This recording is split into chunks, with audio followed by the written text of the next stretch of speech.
Remilekon, you're a gift to the world. Day 31, which is the final day of what I'm grateful for in 2025.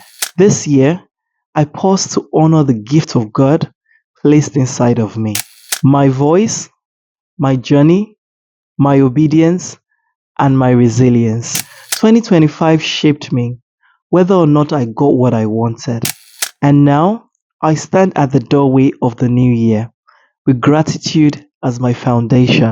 So 2026, I speak to you that I'm ready for growth, for peace, wisdom, good health, joy, and greater purpose.